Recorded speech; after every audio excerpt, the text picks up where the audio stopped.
ocean's whisper calls my name. Depth and longing in my soul, seeking more than just this game. Waves crash softly at my feet, echoes in my heart so deep.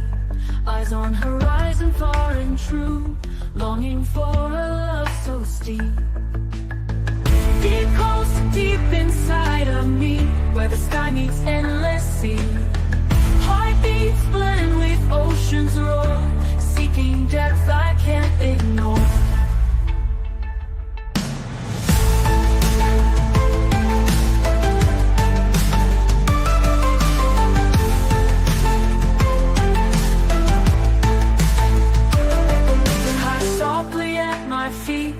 Echoes in my heart so deep, eyes on horizon far and true, longing for a love so steep. Deep calls to deep inside of me, where the sky meets endless sea. Heartbeats blend with ocean's roar, seeking depth I can't ignore. Shells and sand beneath my toes, tides reveal what ebb and flows. In the quiet still I hear whisper longings crystal clear. Deep calls to deep inside of me, where the sky meets endless sea. Heartbeats blend with ocean's roar, seeking depth I can't ignore.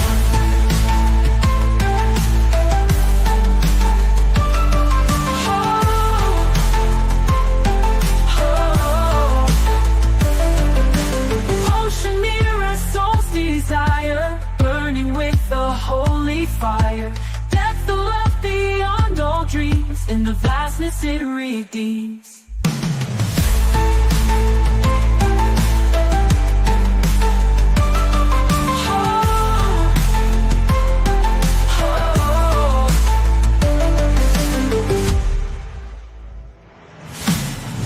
Deep calls to deep inside of me, where the sky meets endless sea. Heartbeats blend with ocean's roar, seeking depth I can't ignore.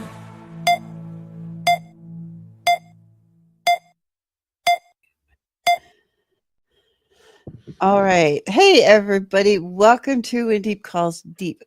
We are back. I have my friend Spencer back here, and we are going to talk about some more of the hard parts of reading the Old Testament and even the Bible, because this will apply to some of that New Testament stuff too. But since this channel focuses on the Old Testament, we are going to definitely focus on the Old Testament.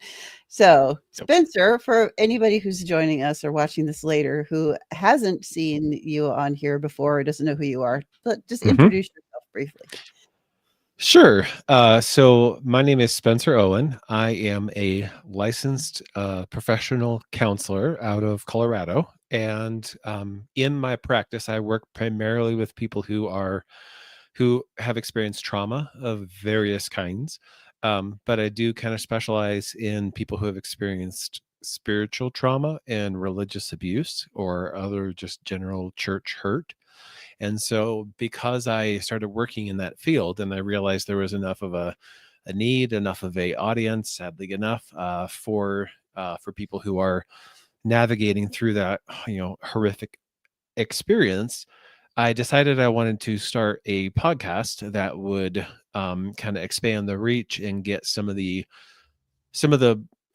ideas out there, and also just give people a space where they could hear someone say it's okay to ask questions.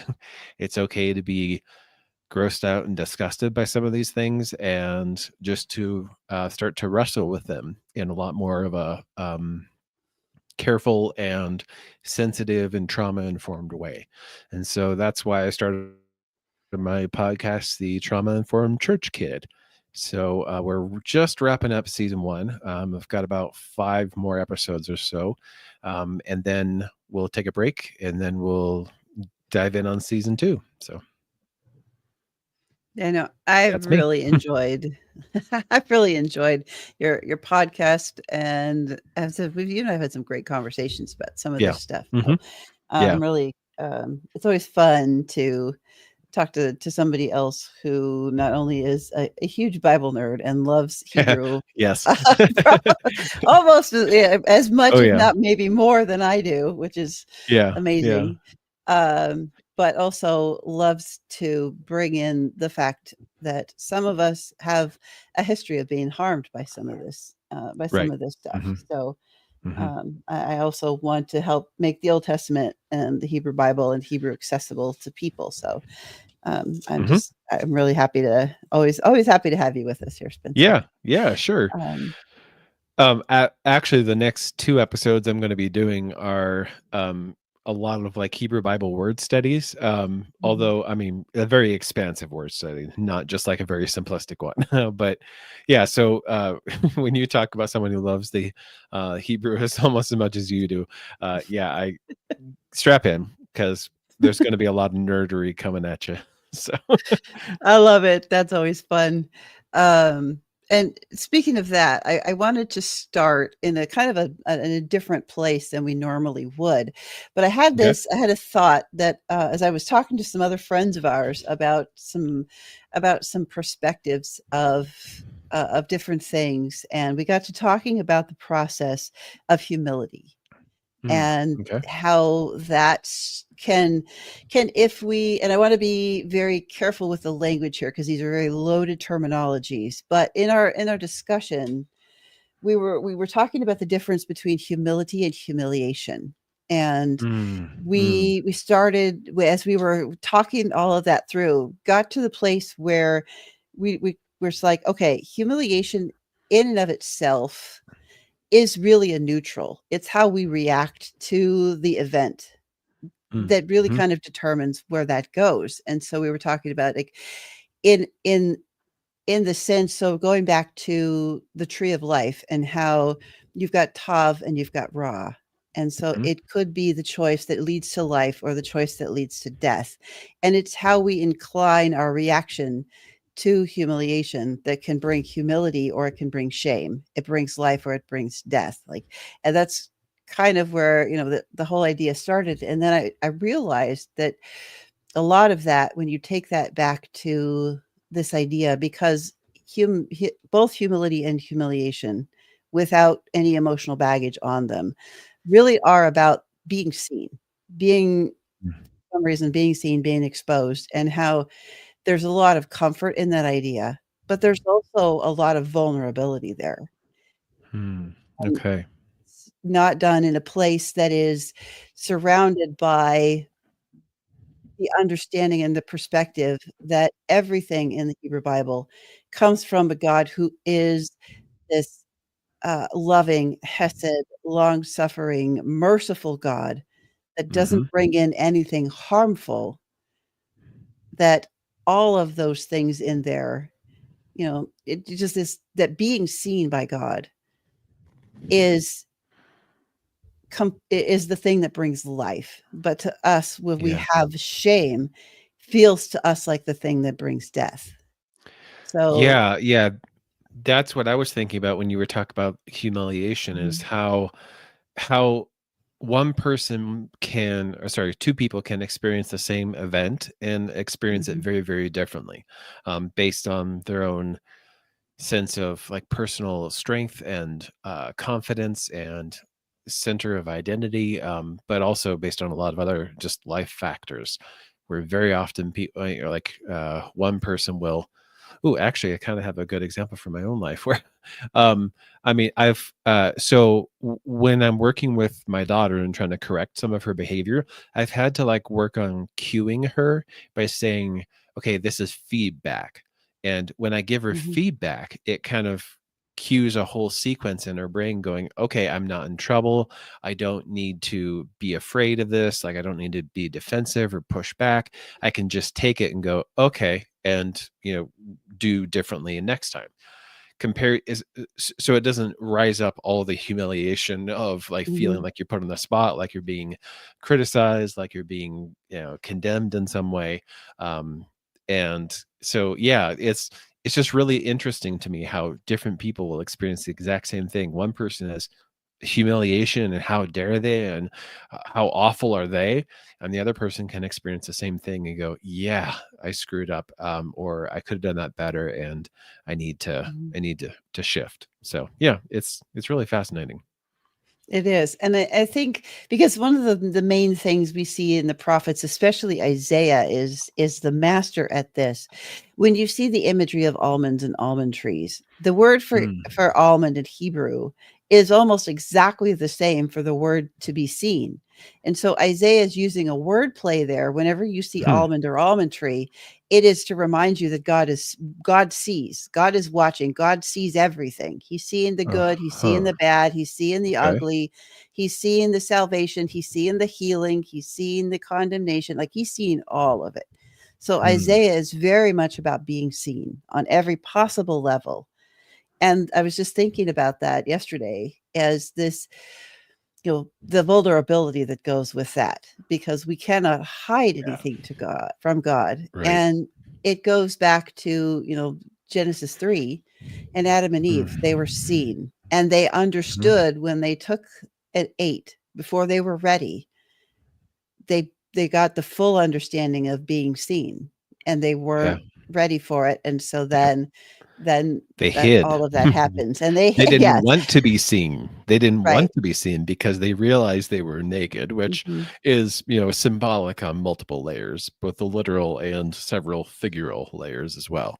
But yeah, like that's exactly what what I was just talking about, of like how Mhm. one person, well, David does this actually. David Mhm. is, called on the carpet and seen very clearly and very harshly by God, and he responds with repentance. He says, I have sinned in the eyes of the Lord, and I need to make this right. And he spends arguably the rest of his life trying to repair the damage caused by that.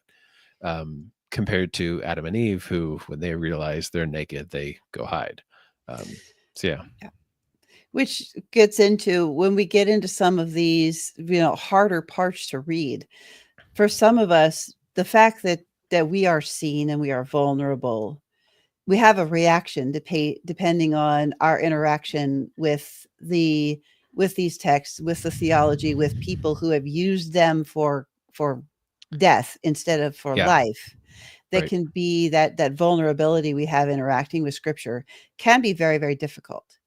Mhm. And trying to step back and to be able to see that, this full vulnerability we get interacting with God in scripture is actually a good thing, because God never means harm. God is Yeah. always loving. And so Right. trying to, as we step into some of these, we're going to step into some pretty icky ones today. So keeping in mind that the vulnerability and the being seen in some of these sections we're going into is never by God, who wrote and inspired all of this, never meant for harm. So Right. trying to, start with a deep breath to keep remove some. And there's days in some passages, the stuff that I'm studying, I actually have a sticky note on my desk that I can look at when I get into something that gets a little emotionally tough, to be like, Mhm. remember, this is meant for good Yeah.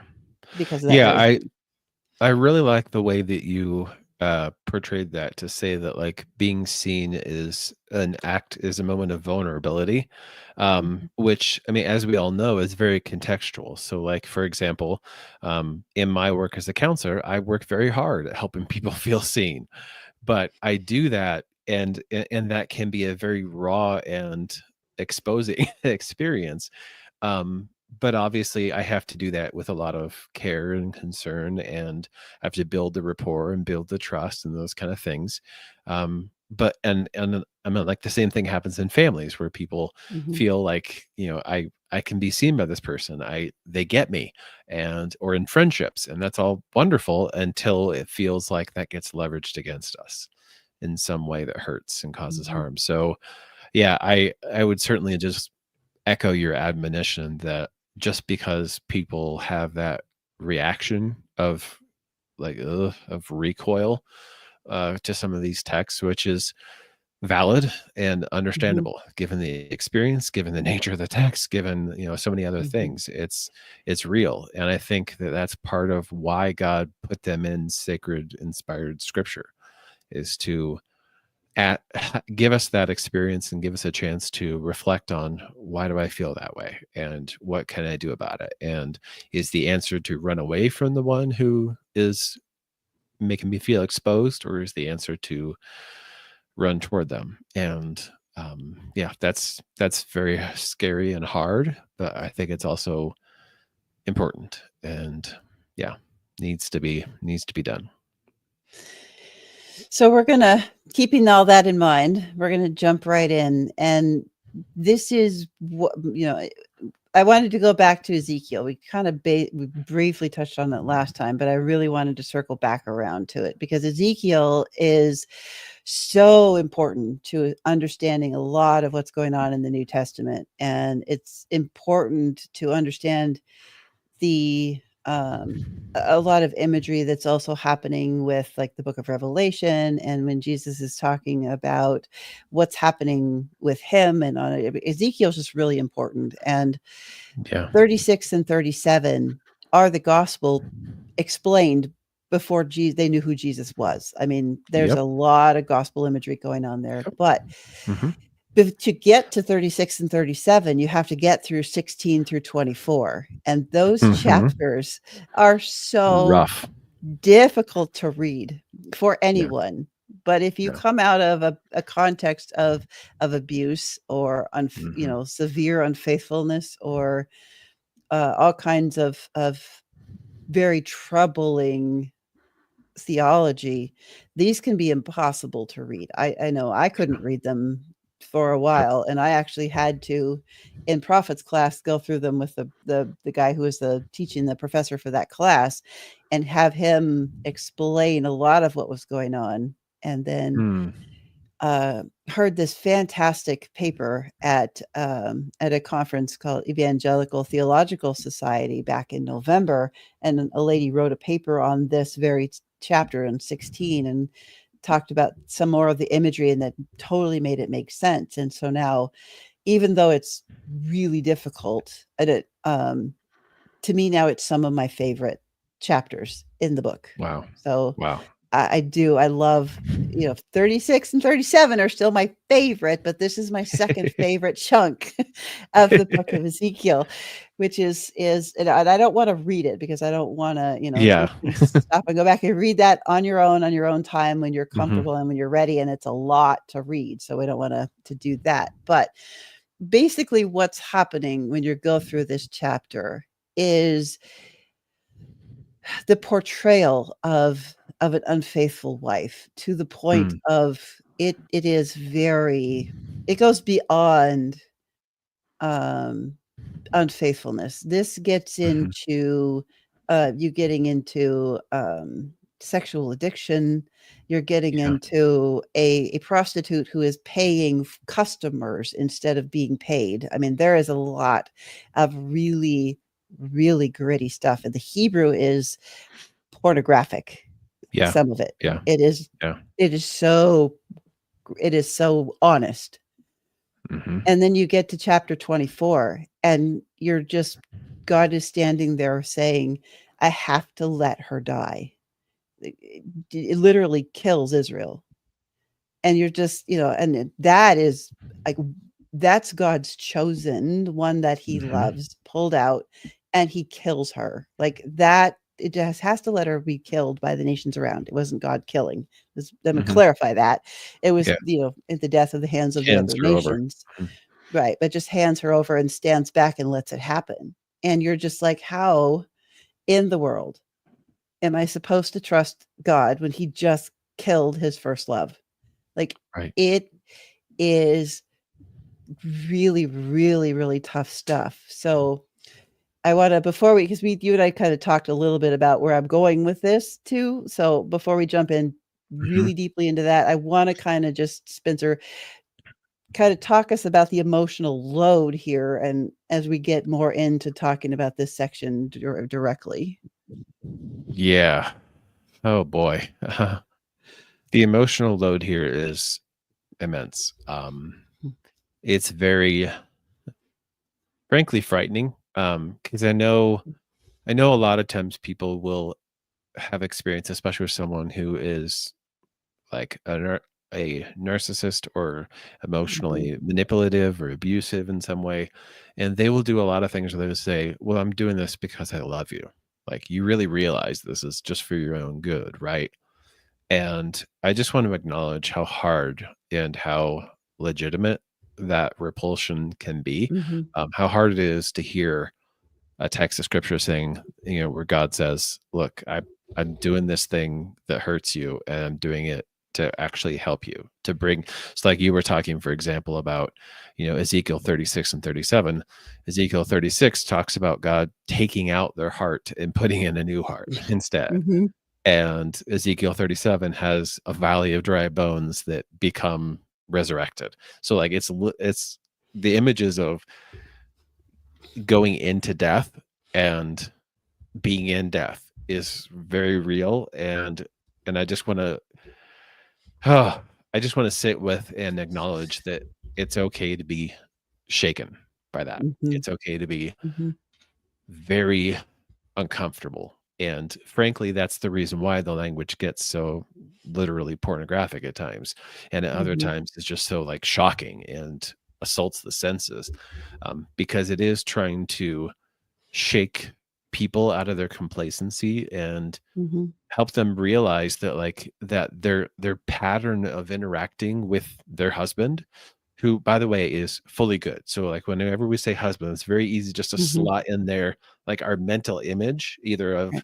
our own spouse or of just a generic, human spouse. It's like, no, you have to slot in there God, Yeah. Yahweh, who is all goodness and perfection, and Right. say that's how they treated him, not just any Yeah. old spouse, but him, Right. who did all these wonderful things and graciously and was long suffering and all that stuff. And this is how they treated him. And his reaction is not just anger. I I think Mhm. that's part of what I would encourage people to kind of pay attention to as they read through those sections is, yes, identify the anger, notice the anger, but notice where the anger comes from. Is it Mhm. just simply you made me look bad, or you hurt my feelings, or you did something I don't like? Or is it God saying, "Look, you are hurting yourself. You are causing you are destroying the image, the beauty that I created you to have. Right. What are you doing?" Right. And doing everything he can to get them to stop. And then when they won't stop, he has to just go, "Okay, we have to cut this off, and Mhm. so something else can grow out of the stump." And Mhm. that's rough. That is supposed to be rough. That is. And I find it really interesting that sometimes the way that God interacts with us on a level we can understand and the imagery that's used here. So we're not shaming people who have been through experiences of marital unfaithfulness, whether you are the offender or the offendee. Either way, we're Mhm. not, that's not the purpose of what's happening in Ezekiel here. So, Mhm. and I want to kind of step back for just a second and do a 1,000-foot look at Ezekiel and what's happening. And that will kind of help us understand this context a little bit more. So what's happening here time-wise, this is the same time as Jeremiah. Jeremiah and Ezekiel overlap, and Israel is getting a message to be faithful to God right before the destruction of the temple at the same time. So Jeremiah, some of it has happened, and they've been warned, and they've been warned, and the first wave has been taken to Babylon.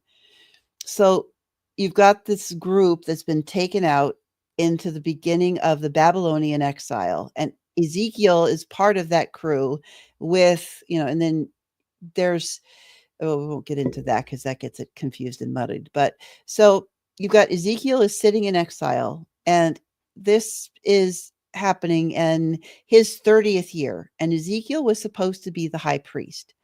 So as the high priest, his job is to be the spiritual guide for Israel.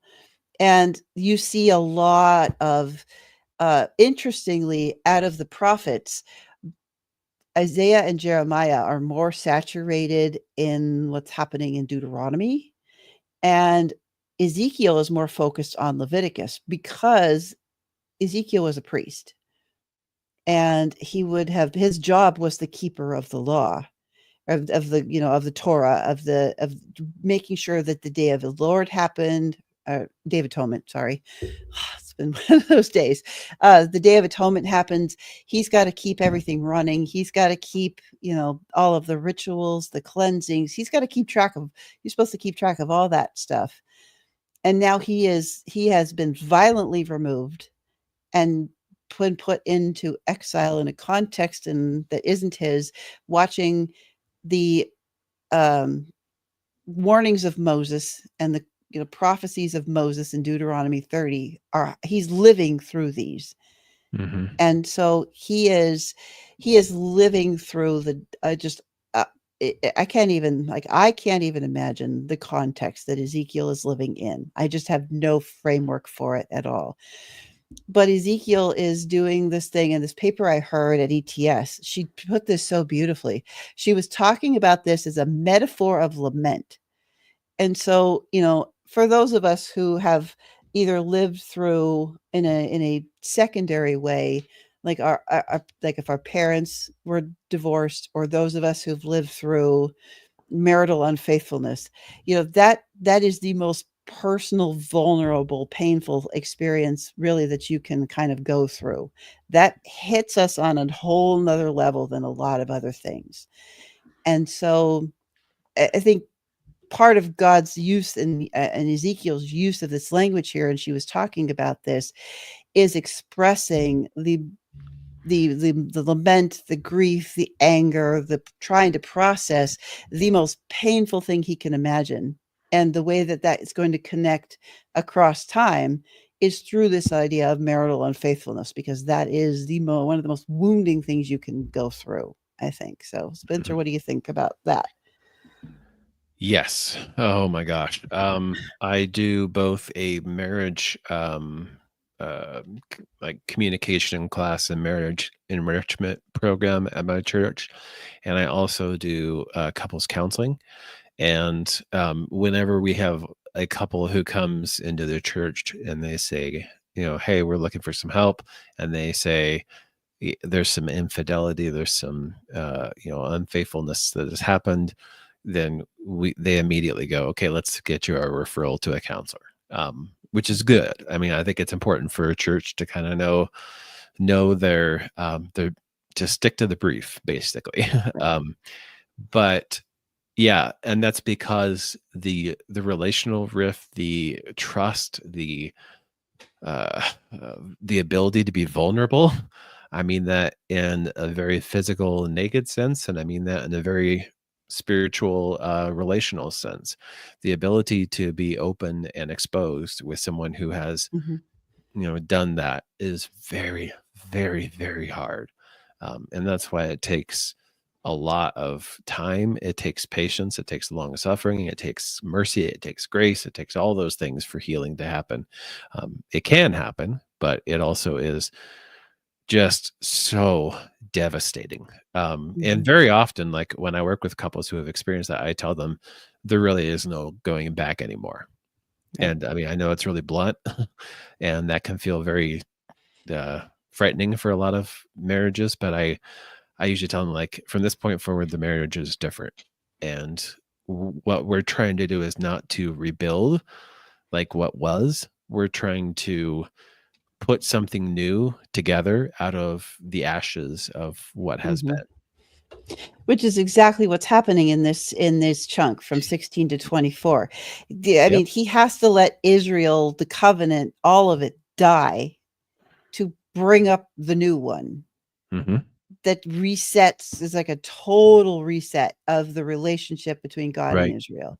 Right. And this interplay going on through all of these, you know, from 16 to 23, you've got just I mean, I can't imagine a situation that would be more painful and grieving to God to watch him constantly be having to, you know, the relationship God puts up to Israel that he wants to experience with all of us individually and corporately as the people of God, because I want to pull this out because this is bigger than Israel, but it's Yeah. experienced through Israel in the Old Testament. Mhm. So we get a chance to experience what God is wanting for us and his experience with us.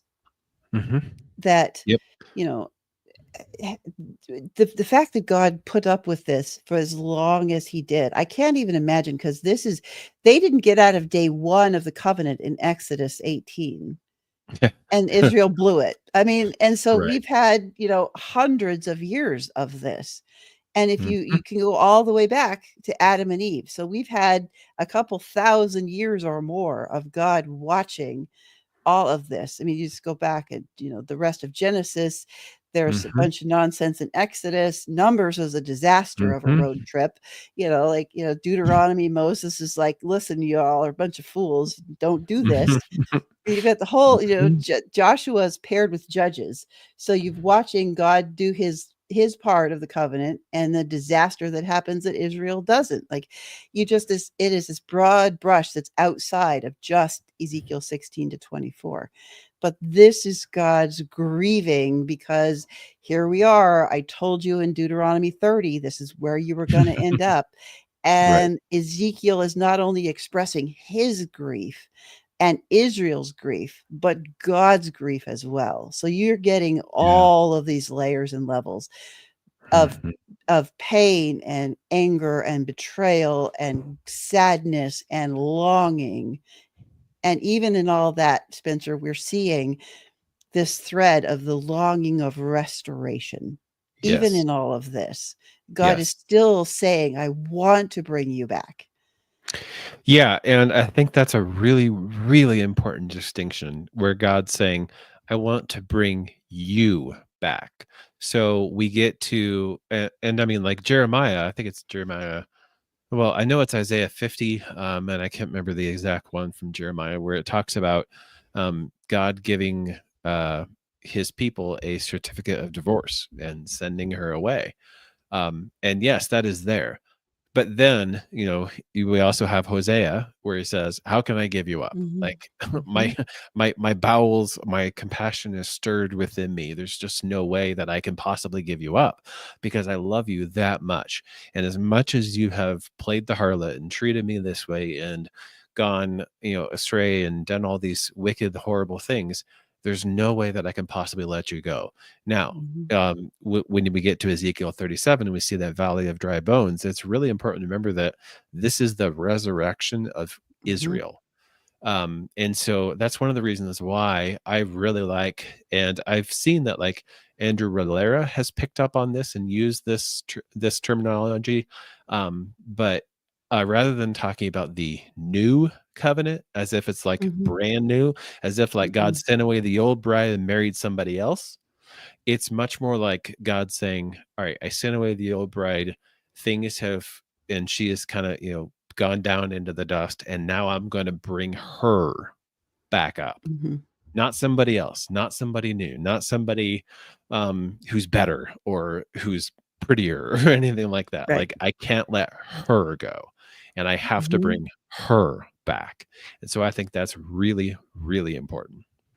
And it's also important too, because we see this is 36 and 37 brings around a whole lot of things. And we see, like, Romans 5 talks about this, where we are removed from the carnal and Hmm. reborn into spirit. So God is not saying, I'm giving up on you, but Yeah. I am. It's recreation language, because Yep. you've got creates us, Yep. and then we go through decreation with Hmm. all of the messiness of broken life, and Hmm. God recreates us. So it's Hmm. not that God abandons us and gets rid of us in a whole new thing. This is about the recreation, that we see these patterns that go Hmm. over and over and over and again. And I love that. But first you have to have the decreation, which is Hmm. 16 to 24, is that decreation process. Yeah. Right. And thinking about it, in to me, that kind of helps contextualize Mhm. how much there is just, this is because this section is just dripping with pain and grief and Mhm. anger and everything possible. So we have to step back and take a deep breath every so often and remember this is everybody expressing a whole lot of pain and anger and emotion, but it's got the hope coming at 37 that it's going to be recreated into something even more beautiful. And then we see that fully, completely revealed in the resurrection of Christ, which we're about to celebrate here in a couple of weeks. So this is, I love the timing of this too, because this also has Holy Week all over it. Mhm. And so, we are watching Holy Week happen in Ezekiel 16 to 37, I would say. Mhm. We'll kind of open Yep. that up there. But so I don't want to stay on here for too much longer because this is kind of a icky place and we want to get to some good stuff. But Sure. Spencer, so we're kind of wrapping up the Ezekiel part of this. What do you think are probably the two biggest things to take away from Ezekiel and Mm. how all this works? Phew. Well, I think every time we read the Bible, we have to kind of engage in a process of empathy. And I mean that in a lot of senses. There's cultural empathy, kind of stepping into the worldview of the ancient authors and the ancient Near East and the original authors and original audience and all that. So there's that. But then I also think, insofar as it is possible to empathize with God, again, like insofar as that is Mhm. possible, but to kind of put ourselves in his shoes, where someone who we saw a long time ago and immediately fell in love with, and that we longed for, just like down to our soul, and we wanted, and we gave them every good thing, and we rescued them from people who had been trying to hurt them, and we brought them into our home and gave them clothes and everything, every good thing. And then they treated us the way that Israel treated God. And we, and then God responded, and then we, and, again, insofar as we're able to empathize with God, like putting ourselves in God's shoes, what would you be likely to do then? Most people would be like, I'm done. I can't. Mhm. This hurts too much. I can't trust you. Or, which would be totally understandable for a creature and a human, by the way. Um, Mhm. but then, and then other people would be like, I'm just really angry right now and I'm going to get my revenge right now. But God says, okay, I'm going to work with you. I'm going to bring you back. I'm going to heal you. And then repeat that same cycle like Infinitesimal. several Mhm. dozen, several dozen times on the national level and Mhm. infinitely on each individual person. And That's at some point, and so like when the wrath Mhm. finally hits in Ezekiel, Mhm. it's really important to keep that background and knowledge in Mhm. mind and say, this is the context in which that's happening. And this is the context in which all of that language occurs, and Mhm. understanding what it means to actually be long suffering.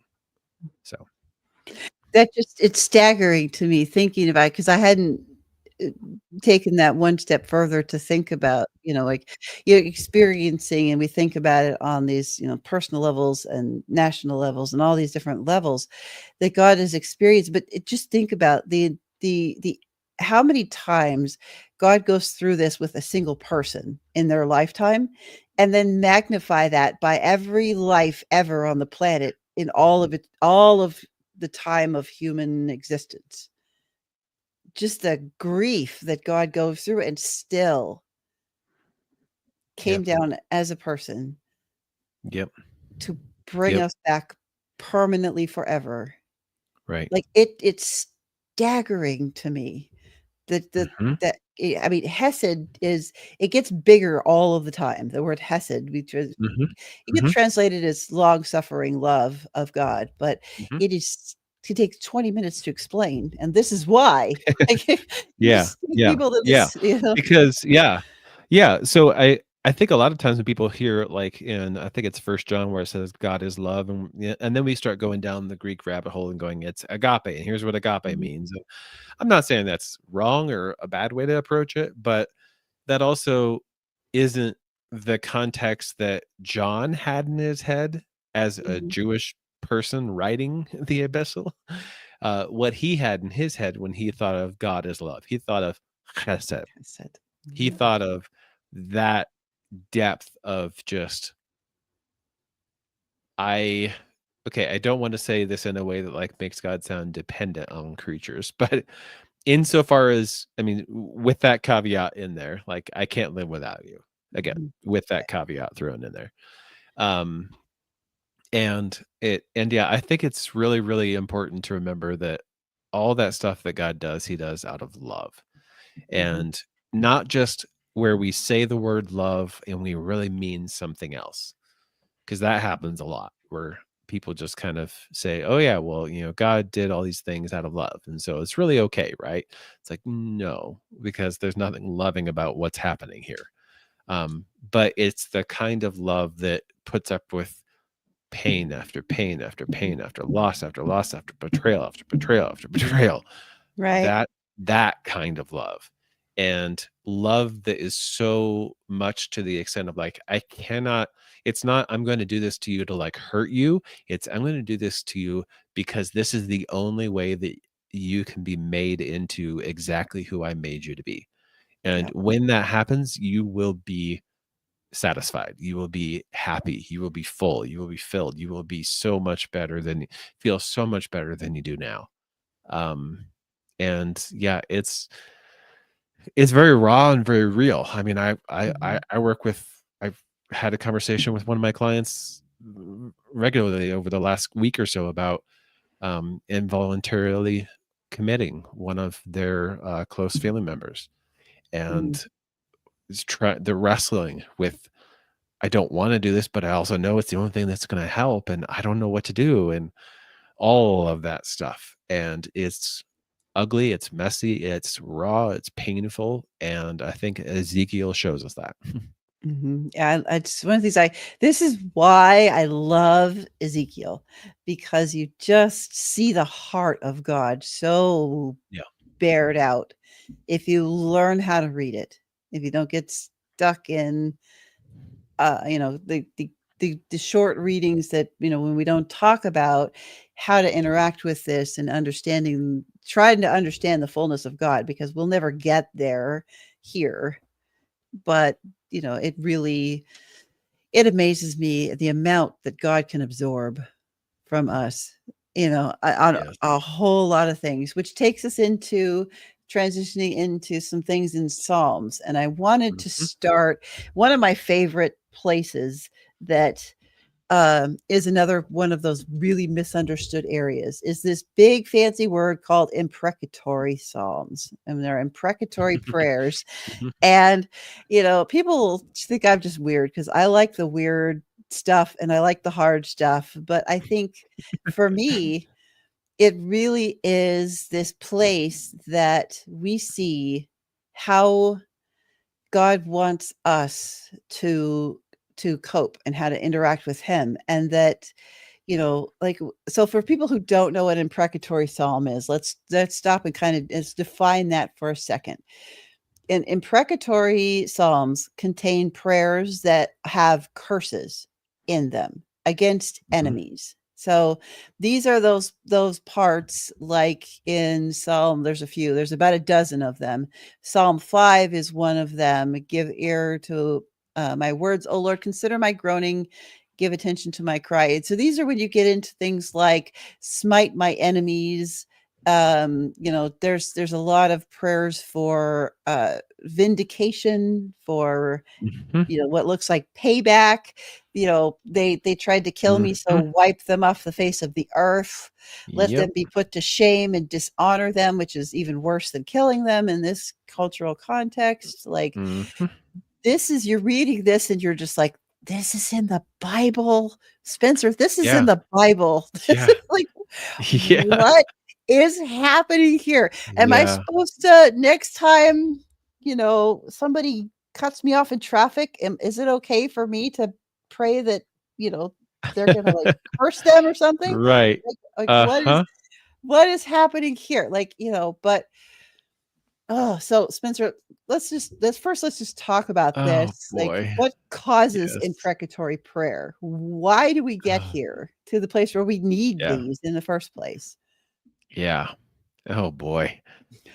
Honestly, I think it comes down to what causes them is sin. And I don't necessarily mean Mm, like, David or whoever the psalmist is being sinful by mhm, expressing these things, but um when okay, so here's a good example.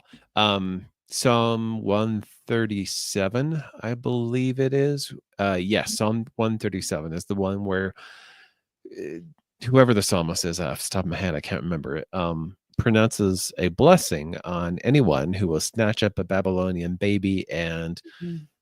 basically beat their brains out. Yep. And it's like, oh my gosh, like, Mhm, oh, what horrific mhm, resentment and hatred, and that is ugly. Um, and I'm not, again, saying this to make it okay, well, here, if we just understand the context, then that's totally fine. No, it's not. But when I say it comes out of sin, I mean that like the whole context of that is that the Babylonian armies came into Israel and pretty much did the exact same thing mhm, to Israelite babies, to the Israelite people. They carried them off into slaves. They put out the eyes of the king's sons in front of him, and then, or no, killed the king's sons in front of him. That's it. And then put out his eyes and then carried him away in chains alive with being blinded. Like that's really gross as yeah, well. And again, none mhm, of this is like, okay, well, if you just understood it, then it would make it all okay. It doesn't make it all okay, mm-mm, but it does make help us understand where it comes from and mhm, feel the weight of why it's there. mhm. Yeah, because, again, I want to step back to another 1,000-foot view and look at what's going on in the chaos of the world here, because this Yeah. is an unnamed psalm. We don't know who wrote this. It just, yeah, the names aren't always recorded, so people just assume David. But this is happening around, the destruction of Jerusalem, the invasion of Babylon. So David's dead. So this is probably not David who wrote this, because we're looking at the conquest and the Hmm. fall of Jerusalem and the exportation. But Hmm. this is a context of war that we don't understand. And Babylon had a reputation for being worse than Assyria, who had a reputation for being absolutely inhumane and horrible. Yes. So this is a context and a culture where, they would do barbarically evil things to you for very little reason. And anyone who is of authority over someone else could come in and just like atrocity was I don't want to say an everyday experience, but atrocity was not unnormal. Hmm. Hmm. It was a thing that, Hmm. and the pagan religious practices were very dark, and there Yes. was horrible things, and it was just like the chaos of the world in this period of time was still pretty dark and still Yep. pretty evil. So Yep. this is a eye for an eye kind of response to horror. Hmm. And I think it's really important to understand that we are here, we see the author of this psalm reflecting back a reaction to something they have lived through. Not that Yep. it excuses it, but this is a reflection of experience. So Hmm. there's very much a grappling Yep. with, and I think that these imprecatory psalms take us to, and they show us a couple of things. One, this whoever wrote this survived something terrible, and so Yeah. terrible things are survivable. Hmm. And I think it also shows us God is using these psalms by these authors in imprecatory ones that Hmm. it's okay to be angry. It's okay to Yes. be furious. It is Hmm. okay to your first reaction or your second reaction, or, as you're processing, it's okay to have these reactions of reciprocating what was done to me, Hmm. but it's talking it out with God and not taking Yes. it out on man. And Yes. that's the part that's okay. This Yes. is trying to normalize putting words on our experience and on our pain in a way that doesn't make it worse for ourselves and for Hmm. others. Yep. Yep. Oh, I could not agree more. And I think that's oh, so important because I know a lot of times, especially people that I work with, they they see horrors, they see evils, and they say, "Where is God? Why would He Mhm, allow this?" And that very act of fear and anger and hurt pushes them away from the one person who can actually take it, who can actually mhm, understand it fully and deeply, and who will do something about mhm, it, either in this life or the next. And so um I think I think we sometimes forget that anger is a stage of grief. mhm, And and Jesus said, "In your anger, do not sin." mhm, So it's perfectly acceptable to be angry and to not sin. Um, but at the same time, it doesn't mean that, like I said, that all of those things are perfectly okay. So, C.S. Lewis, for those of you who don't know, has written a book called Reflections on the Psalms, and he has a whole chapter on what he calls the cursing Psalms, which is these. And he has a really good quote that I want to make sure that I read because it kind of sets the table for mhm, express or for understanding them. He said, I still feel sure that we must not either try to explain these psalms away or to yield for one moment to the idea that because it comes in the Bible, all this vindictive hatred must somehow be good and pious.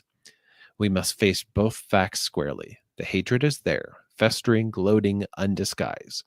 And also, we should be wicked if we in any way condoned or approved it, or worse still, used it to justify similar passions in ourselves. mhm, Only after these two admissions have been made can we safely proceed. So I think that's a really, really important distinction there, is just to say that mhm,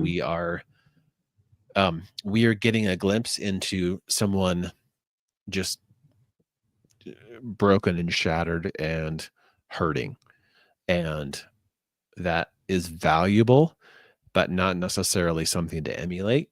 And that when we feel the same way, we should do what they did, which is bring it to God as is, mhm. not sanitized, and just Right. say, "You can take it. Please do Mhm. something with it." I have that takes my brain in two places. So the first one is because we are created in God's image. We Hmm. bring with that all of the emotions that God has as well. And one of Hmm. those, because God shows it all over the place, is anger. But God Hmm. knows how to express that anger in a way that doesn't harm. And so Hmm. that's when Jesus is saying it's okay to be angry, but it's not okay to Hmm. use that anger to harm others or ourselves. That Hmm. anger, the response to the emotions, is the thing that gets us in trouble, not the emotions themselves. And so, like, this is one of the things that still irks me, the tradition that I came out of and some of the context that I come out of, that anger is automatically bad. It's automatically sinful to Hmm. have anger. And no, it's not, because then you grow Hmm. up not knowing how to deal with anger. You don't know how to deal with confrontation. Like it, but no, God shows anger, but God shows us how to be angry. And that's Yes. where these come in, because they show us how to talk to God in our anger. It's Yep. really amazing. And Yep. which kind of goes to my second thought, because now I go to a church that uses the entire book of Psalms, and so I've been through a couple of services where they read these imprecatory prayers in church. And I was just blown away the first few times that I sat through. And I was like, wait a second, that they're reading one of the curse psalms in church. And I'd never heard that in my life before. Now, the church that I go to now, which is amazing. Mhm. So Mhm. the fact that this is the prayer book and the song book of the Old Testament, and a lot of the New Testament church used these and sang these together. How so, Spencer, talk about the communal idea of Yeah. coping here. Oh boy. Yes. Yeah. That's one of the reasons. Invariably, whenever I talk with clients who have experienced a family member's suicide or a loss of a child or any other death or grief event, there's a lot of work that we can do one-on-one, which is helpful and valuable in its own way. But honestly, the biggest shift that I've seen from people is when they go to like things like Grief Share or those other kind of collective lament, collective mourning moments. There's a reason why we do funerals. It's not just simply to like because it's convention, so we just do it just because. We do it because there's something deeply, deeply wired in the human person to want to grieve with others, to share grief, to share loss, to lean on each other and seek out community when we're broken. And I think that's why it's so important to, in some cases, like read these out loud. I mean, obviously, you have to have the right context and the right people, and there's a lot of yeah buts in there. But having said that, there can be a lot of value in just simply saying it's okay. God put it here in the Bible to show us all that it's all okay for all of us to be angry, to have that initial resentment. Those are all natural human responses to the just ripping, tearing ignominy that is death and loss and hurt.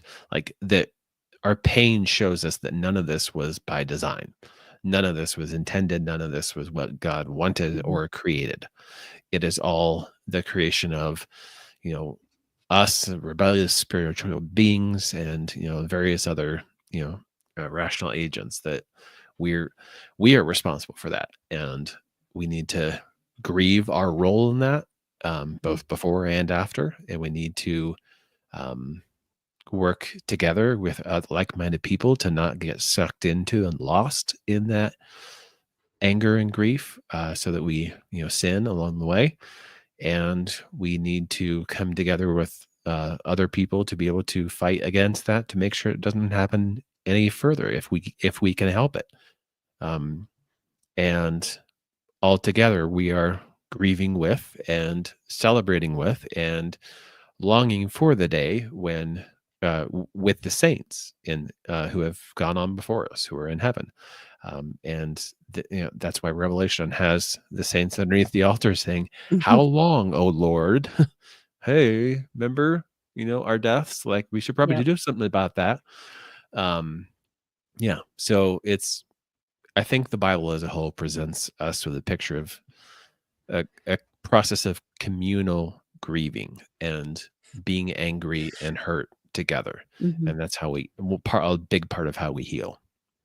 And I'm also, that makes me wonder even more about in being in a like a church community context that doesn't only pull these out for funerals or for disasters or whatever, but they're part of the natural rhythm that's just, I don't want to say normalizing bad, but it is normalizing these cycles of life. And so when you enter one of these cycles, it's not as, I don't want to say as much of a shock, but there's less shock because it's a regularly held as honored as a part of life and not not sanitized and put off until it's pulled out and it's needed. So if you could just speak to that for just a minute too, Spencer, because I think that's Oh important. boy.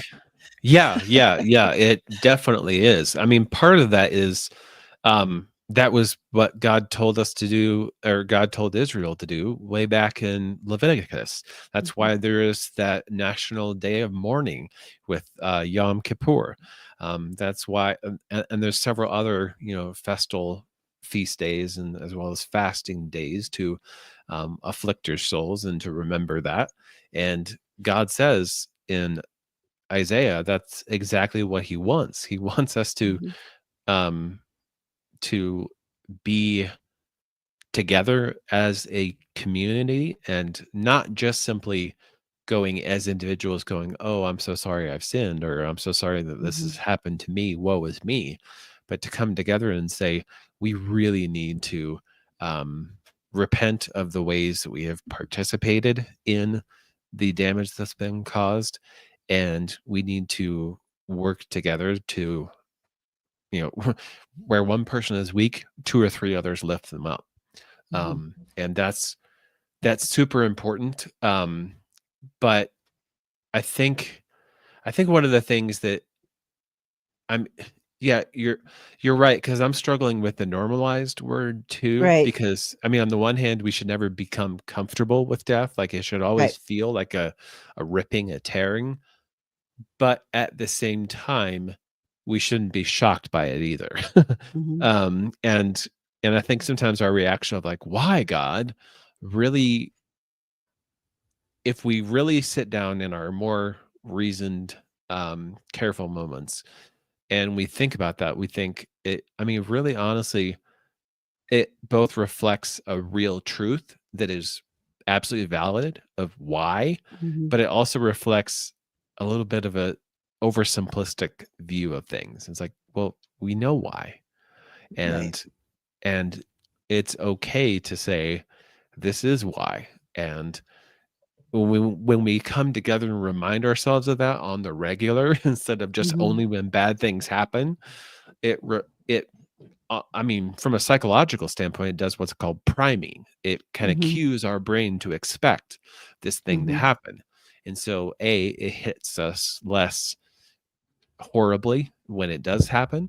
And B, it also, because we've done the priming in community, it primes us to go back to that same community when we have Mhm. experienced that loss rather than just doing it on our own. So, And I think there also is this aspect, and you could please correct me if I'm wrong on this too, but there is something to be said for having a continuation of a memory of how to suffer and how to mm, survive suffering.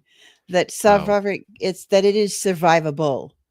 And there's Mm, something to a collective memory of a community that will mhm. guide you when you hit those seasons. Like it hit me the Mhm. other day at my church when we were going Yeah. through some things about repentance. And I was like, I've never heard it talked about this way before, but this is by a group that knows about this from years and years and years of experiencing and being honest about it and practicing it and showing it how it works, and this living memory.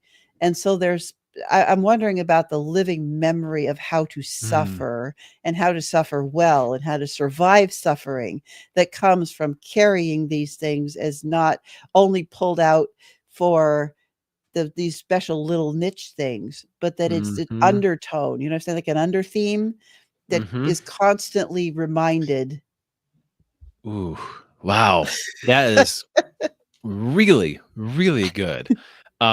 Yeah, I think, and I'm going back to in my mind of what it would be like to be an ancient Israelite, where they would sit around, the hearth fire, the tribal campfire, whatever it is, and tell these stories. And it wasn't just simply, okay, like God saved us from the Egyptians. Mhm, It was also, we labored under their mhm, thumb and they made us make bricks without clay, and they mhm, killed all of our firstborn children. and drown them in, or at least they tried to. Right. Like all these things are very. It's like, why would you dwell on that? Why would you go remember all that stuff? And I think this is an instinct that a lot of times in modern culture we have, is like, well, and especially, I'll just be blunt, especially in men. Like, I see this Mhm. an awful lot of like, well, don't dwell in the past. Don't think about the bad stuff that was in the past. Let's move forward. Let's leave it behind us, man up and go forward. And that is both A, naive, B, impossible, C, um, Right. unhealthy, Mhm. and D, takes away exactly what you described. Mhm. Because if you're like, okay, so what we do is, as we go through life, we craft very subconsciously, almost never, well, not almost never, most of this is very subconscious. Very little of it is conscious, but we craft a narrative in our heads Mhm. of ourselves, of the world, of other people. Like, are they trustworthy? Are we good? Are we competent? um all that stuff, and it creates our sense of security within ourselves, within our community, whatever.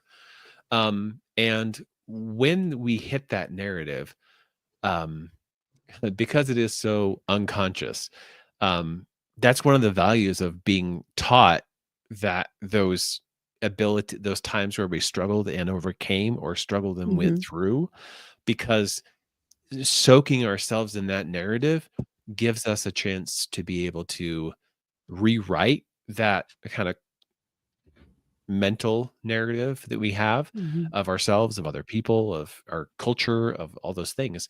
And it's not dwelling in the past. It's not, you know, cultivating a victim mindset at all. It's going back to the real things that have really happened, that have really shaped us, and saying, we need to collectively remember this, not just the pain, but also what happened on the other side. And I mean, I Mhm. see that happening in Isaiah 53, when, Mhm. the author is talking about the suffering servant and how he suffered, which both is Israel and also is Christ, who is the representative of Israel. And so we have, the suffering servant dealing with, the blows of the people, the blows of injustice, and suffering under that righteously, and then coming out on the other side vindicated by God, and given a whole nation as his inheritance. And then Peter picks up on that exact same passage and talks to slaves who are getting unjustly beaten by their cruel masters, and says, you need to do the same thing this person did. So there Yeah. is the example in real time in the scripture of using that collective memory of suffering, but not just as a way to kind of stew in woe is me, but as a Mhm. way to say, here's how you bear up under it. Here's how you get on the other side of it. So yes, absolutely. And I think this is where I think so, growing up in a context that completely rejected everything from the close of Revelation to 1790, they just they ejected the entirety of Christian history, right? And unhitched from most of the Old Testament and some of the New Testament in the process. Like how much of some of these church traditions that are new and rediscovering, Yeah. restoring historic, like they have thrown out a couple thousand years of memory at the same Hmm. time. And Hmm. why I one of the reasons I started this channel was because it was just exploring the Old Testament in a way Yeah. that I was experiencing completely differently, getting to learn from the amazing people in seminary that I was being introduced to complete, just a base, they tore down my entire understanding of the Old Testament. And this is where I've gone because of them and them, and just being like, there's so much here, so much even in the why I like the hard and the gross Hmm. and the parts that Hmm. people push away. because when you can learn to look past that and you see Ezekiel teaching you how to suffer and survive, and you see these Psalms teaching you how to be angry when you've survived the most horrible things you can imagine. Like you Yep. see this collective memory that goes back to Genesis 1 and the writing of that's put in from garden to garden, and the arc of biblical justice that we see played out garden to garden. It's all going to be wrapped up. It's all going to be completed, and God's going to deal with all of it, the good, the bad, the ugly. The whole thing is going to be sorted in God's loving way. He will deal with all of it, and you'll only see that through our lives. I think are too short in and of ourselves in a vacuum to understand that. So we have to connect to a bigger, older, more ancient context to understand the scope of biblical justice, I think. Oh gosh, yes. Yeah. It's very easy and understandable to just experience our little chunk of it and think that is the whole. And I don't know. I want to be really careful here because Mhm. it's uh, it's never okay just to say, well, because it all turns out good in the end, then everything is Mhm. fine. Um, that was not that was not that would not be comforting to the people who actually read those psalms, Yeah. um, uh, who actually wrote those psalms. Like they were in the middle of it. And yes, we have the benefit of the bigger perspective, but I just got through Mhm. doing a podcast episode with Carrie Griffel on her podcast, Genesis Marks the Spot, about Mhm. reading forward and backward at Right. the same time, and how it's really important to do both, to be able to say, we can just take the narratives of these people in their lives as they are, and Yep. we don't have to like erase it with the happy ending. Right. And we can also look forward to the happy ending and say that is also true. And actually, the reason why it is so glorious is because of what's Mhm. in there, the darkness that's there, in the. I know. Sorry, I'm just going to tell you. Brace yourself. That's This is a okay. Nathan Jacobs podcast reference, Okay. but he's doing a whole series right now on the problem of evil and divine providence and understanding that, and it's really good. But one of the things he talks about in there is the idea of complex goods, about how there are Mhm. certain things, like for instance, forgiveness. Okay, for Yep. example, it is a good, it is a Yep. beautiful, beautiful thing when done well, when done right, when not leveraged as manipulation. Um, it is beautiful, but it requires ugliness to happen. You have Mhm. to be forgiven of something. You have to be forgiven of some sin, some evil. And so it's like the good of forgiveness is wrapped up and entwined with the evil of whatever the Mhm. thing is. And very often, the greater the evil, the greater the forgiveness can become, and the beauty of it. Like, I mean, I've seen and read of people who will like go to sentencing hearings of the person who did something horrible to their family member, and they look them Mhm. in the eye and say, I forgive you, and I hope nothing but the best for you. I hope that you will find your own forgiveness and be healed and restored. And I've heard even more stories of people who have like brought them people like this into their homes and like helped. And frankly, I don't have that. I couldn't do Mhm. that right now. That is purely a gift of grace from God. But hearing those stories is beautiful. But the only reason why it's beautiful is because of the ugliness that's wrapped up in it. And so I think that's one of the reasons why Mhm. we never should skip past these hard parts of the Bible or write them off or whitewash them because of, revelation or Mhm. something like that. And but we should allow them to be the color they are, Mhm. and also make sure that we paint inside those colors with the colors of Revelation and the colors of Genesis and all Mhm. of it together.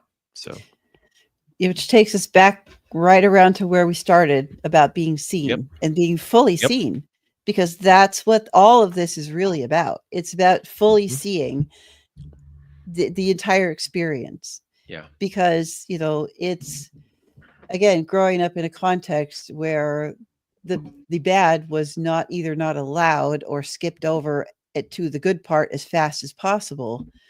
It's very difficult to have a framework for long term anything, but suffering and pain and all Right. those things in general, specifically too.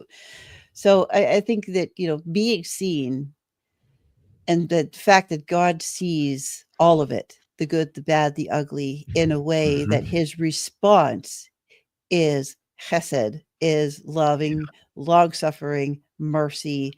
Yeah. It is amazing to me, and I Mhm. constantly go back to being, who am I that God would love me that way? But he does. And it's just, to me, it's so, the bad parts make the goodness even better, because I Mhm. understand the bigger context in which this loving blessing comes out of. Yeah. Yeah. Well, I mean, it goes back to, like you said, chesed, Mhm. because it is that obviously this is not the entirety of the meaning, Uh-huh. but it is that loyal love. Mhm. And loyalty isn't just simply, I'm going to stick by you because things are good. It's, I'm going Mhm. to stick by you in sickness and in health.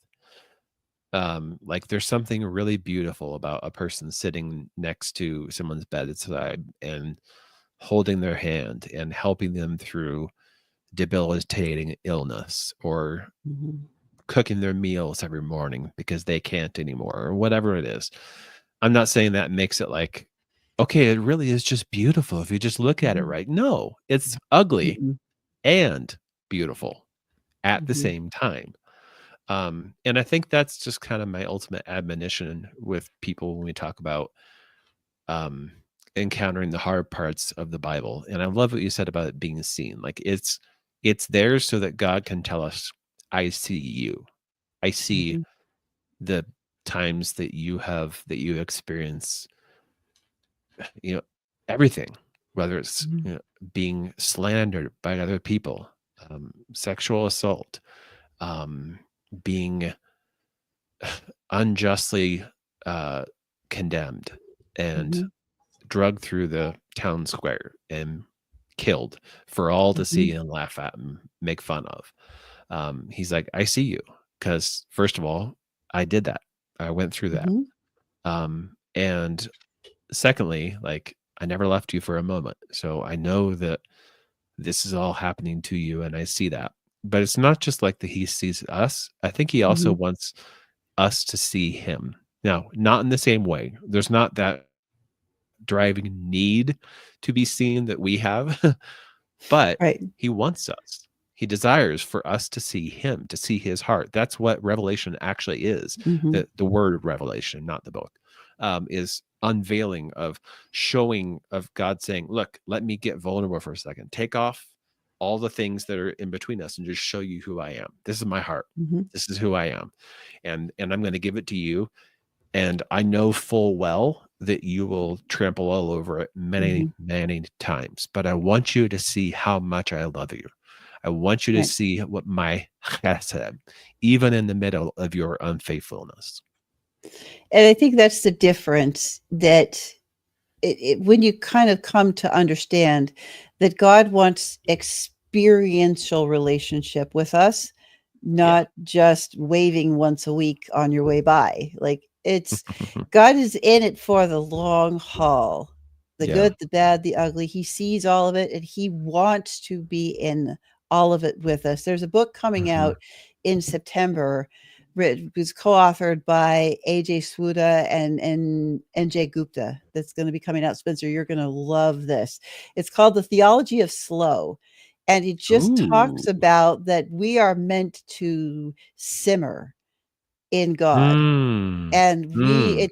because here you go, Spencer. Meditate on his law. Yeah. Why did God Mhm.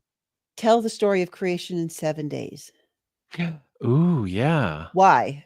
Why time? Why did God use time to tell the story of creation? God could have spoke a word and it was perfectly there the way he wanted it. Why Right. 7 days? Why?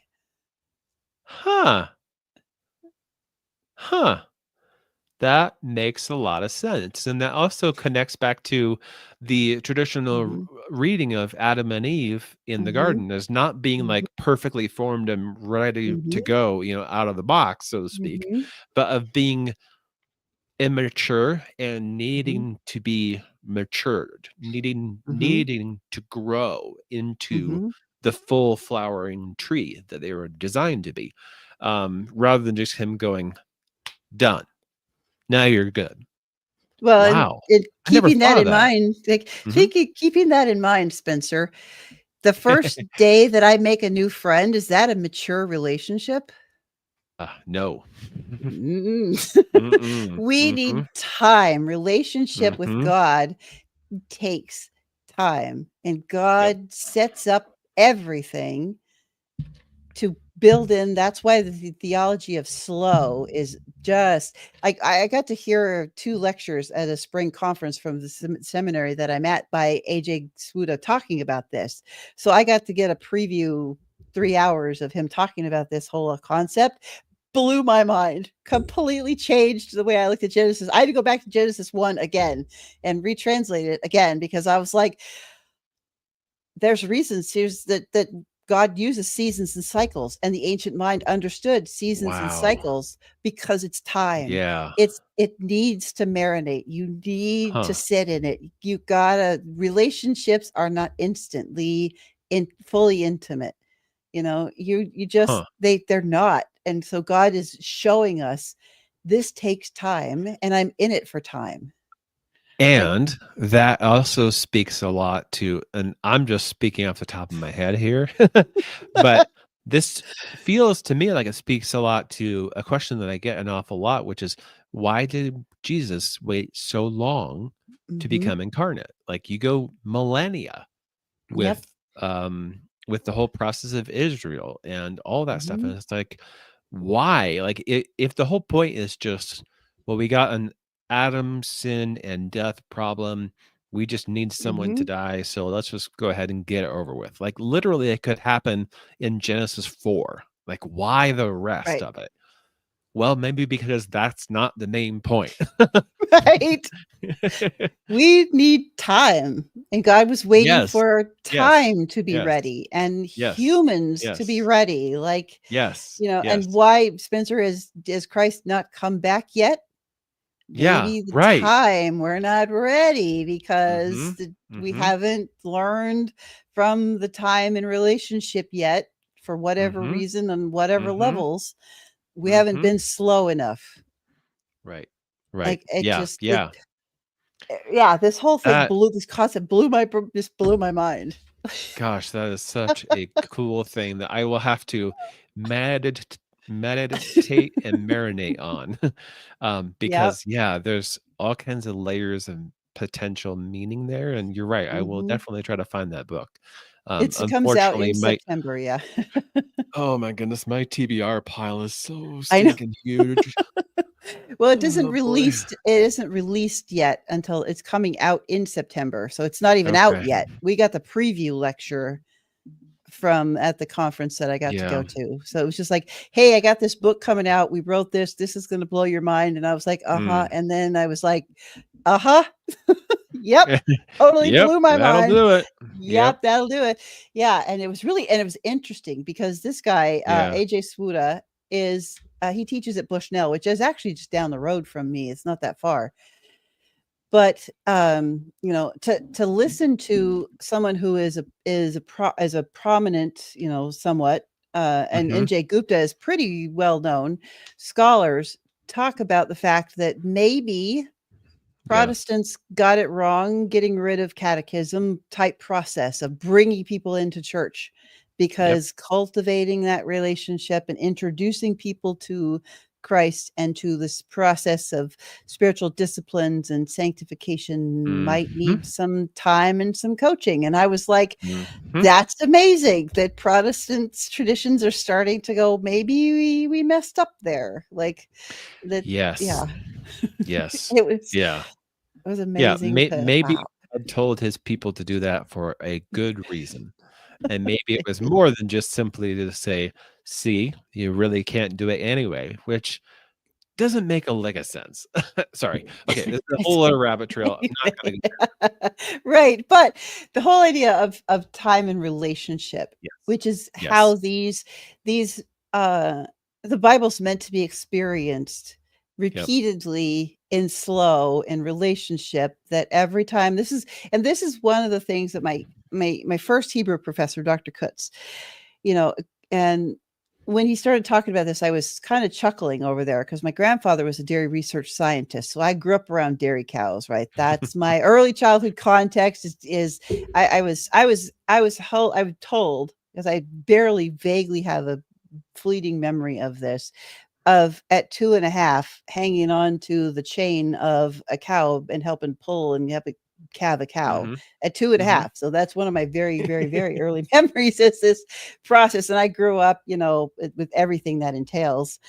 And so, when he started talking about this, it made perfect sense to me. But he said, think about Hebrew, the language, and even Hebrew, the mind, like a cow and cud. Because you take it in, you start to break it down, and you swallow it, and then you bring it back up, and you go over it some more. And every time it breaks it down more, and you get more nutrients and more things absorbed from it. But it takes you a few rounds of contemplating something. So Hebrew is contemplative, which fits perfectly with the theology of slow. Yeah, it does. Yeah. Yeah. That's where we get the word rumination from. And normally we think of that as like a bad thing of like, oh, I'm just ruminating on all the bad things that happened today. And I mean, at some point that becomes unhelpful. And of course, you lose all nutritive value and you should really, chew on something else. But of course, that never happens with the Bible. So right, it does. All right. So as we're getting ready to wrap up here, because it's been 90 minutes and that's what I told you we would do. So wanting to make sure I honor that time commitment, because we could riff on this for days, probably on stuff. Yes. Much longer than my tongue could actually handle. Yes, for sure. That's for sure. But so Spencer, as we just kind of think about all of the places we've wandered with being seen and Ezekiel and imprecatory prayers and emotions and learning to sit with each other and with God, what do you think is your thing that you want people to take away from all of our wanderings here? Yeah. I've posted a couple of times in the discussion group of the podcast a message very similar to the one I'm going to say. And I think it just needs to be said so many times. It's too much. There's just no way to say it too many times. But it comes down to this, like that God is for you. That if there's any question or concern or fear that you're encountering, that is not God smacking you down. That is God saying it's an invitation for him to that he's giving you to come close to him, to reach out and for him to suffer with you. I mean, that's actually what it talks about when it talks about him bearing our iniquities. Matthew in his gospel quotes Isaiah 53 and says, this is how this verse was fulfilled when it said that he bore our illnesses and carried our diseases. And it happened in his life when he was out healing the sick, casting out demons, doing those kind of things. So it's like, that's what it means for God to bear our iniquities, bear our sins, is to step into our condition right beside us, because he is for us, because he wants to be with us, because everything he does is out of chesed for us. And whenever we encounter things like the cursing Psalms or Ezekiel's rants about unfaithful Israel, it's really easy to look at that and say, how could that, A, either how could that God possibly be for us? Or B, if he is, I don't think I want it. But we really have to acknowledge the discomfort and the pain of all those things, and also see the bigger picture that came before and the picture that's going to come after, and say, this is why this all happened, because God will do absolutely anything, deal with any pain, go through any suffering, literally up to torture and death, to be able to bring his creatures back home. And that's why these things are ultimately in the Bible. Right. I would echo all of that and just say that to people who have a hard time having to relearn or to learn that about scripture from whatever different experience they've had with that, finding a community somewhere of people who have more experience at it than you do. None of us will get perfect understanding of it in this experience, but finding people who are further along in this idea of vulnerability and being seen with scripture and with God can really help relearn how to see these for all of the ugly beauty that they are. And they need to be seen as ugly beauty. And that's a hard idea to get your mind around. The Bible is ugly beauty, but it is. And so find someone to go through this together with, because it is not just better, it has to be done together.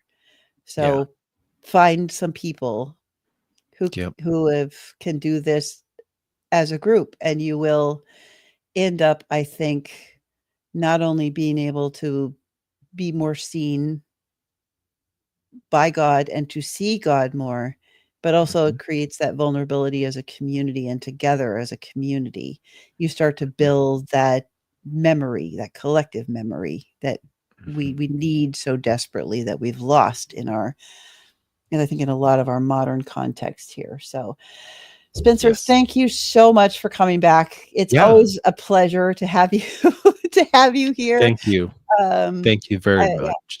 I want to do one more of these, because I think there's one more really ugly section of scripture that I want to go through. So but that's going to be later. Okay. We got all kinds of stuff. We got to get the Leviticus part 2 back up and running now that things are I know I'm so excited about that. I still owe Phil a reaction video. Shots fired. So why Ezekiel is better than Leviticus, I still owe a video for that.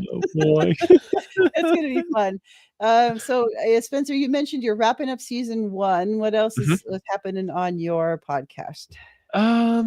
So I'm not quite ready to reveal what season 2 is going to be about, but you and I have had some conversations about that. But I'm getting more and more excited about what I'm going to do there. I'll probably start that up. It'll basically go along the lines of the school year, so it'll probably kind of like stop at the end of May and then pick up again at the beginning of August, or thereabouts, roughly speaking. So I'm really excited about that. But at the end of season, to kind of still focus on the end of season 1, I'm going to end it with a live Q&A episode, and part of that live Q&A will be a giveaway. So I would like to encourage people to go download the podcast so you can be able to get some details about that. Go join the Facebook group so you can be able to be a part of submitting some questions. I have a SpeakPipe site where people can submit questions, and hopefully then that will be an experience that will give people a bit of a incentive to be a part of that. But we covered some big topics in Genesis 1 through 11, so I have no illusions that is light and airy and easy. So I encourage people to check it out and be a part of the conversation. Your next season is going to start right around the time I start working on my thesis. So I'm going to have a lot of background things to listen Okay. to while I'm All working on right. that monstrosity. Hopefully My not goodness. too distracting. So, No, yes. no, no. I think it'll be good. But yeah, so I've got here on When Deep Calls Deep, Leighton Flowers had to reschedule, so he will be coming. He Cool. has promised me, and I'm not gonna let him weasel off the weasel off the hook there, because he said he would. Nick Quint's gonna join us for that conversation as well. And we've got two more episodes of the Torah series. So Adam's coming back, and next week we're talking about do we have to be Torah compliant now? And we're going to get into that argument. Good one. And yes. And then I hope you're going to define what Torah compliant actually means, because that could be hairy. Yeah. Yes, no, we're going to get into that. Yep, And then the fifth episode, I'm really excited. Actually, the next two, I'm really even more. Everyone I get even more excited about because of where we've gone so far into Torah. We just finished the ethics of Torah and talking about slavery and polygamy and the Bible hate women, and it was a great conversation. But and then the fifth one, the last episode, is going to be Courtney's coming to join us for that one, and we're going to talk about Jesus is Torah. And that's going to be really fun. Going to make some more. Every time I keep saying, all right, Adam, we're going to get in trouble. Are you ready for this? And I never do. I am just like, it just cracks me up. Like, this is going to be I love it. I love it. And then I'm going to do a series on Ezekiel and Daniel after I wrap up Torah. And then for the summer, I'm going to go through the Apocrypha, and we're going to talk about what's in it. And this is not going to make Protestants burst into flames if you read the Apocrypha. So we're going to talk about what's in there. And the Old Testament pseudepigrapha or the New Testament Apocrypha? No, we're going to talk about the Old Testament pseudepigrapha, I guess. Okay. So we were talking about Maccabees and Tobit and Judith, and there you go. Yep. It's good stuff. Yeah. Yes. Yeah. So I'm going to go through that, what's in there and why we need to know that, because the New Testament authors reference it. They don't exactly directly quote it, but they do what they do with the Old Testament, and they pull in hints and references. So I think we need to know what's in there so that we can kind of get a fuller picture. We're not saying it's the same level of inspired scripture. We're just saying we need to know what's in there. So the summer series is going to be going through that, and that's going to be a lot of fun. Cool. So I'm going to. Lot of fun. Oh yeah, I got some fun people in mind they're going to join in for some of those conversations, and so that's going to be a lot of fun too. And then we've got, I think, 2 more episodes planned for Why Leviticus Matters, because there's just so much in there that we just couldn't get it all in one video. So we got to do 2 more jumps back into that, because it really is so important to understand why Leviticus matters, because it does. And it makes my favorite book of the Bible even better, which is Ezekiel. So it's it's important because it matters to Ezekiel. So yes, Phil and I are going to be going back and forth about that for quite a while, I'm pretty sure. All righty, everybody. We'll let you all get back to your Saturday. Spencer, thank you again for coming back. I love all of these conversations that we get to have. It's so much fun. And hopefully everybody has a blessed weekend. And we are coming up on the last breath before Holy Week and Easter or Pascha, whatever your tradition is. So it's a beautiful time to sit and think about this theology of slow and what God is showing us in all of that. So everyone, go and be blessed. And remember that every day we try to go on our journey, dwelling more deeply with God at every opportunity. All right. Be blessed.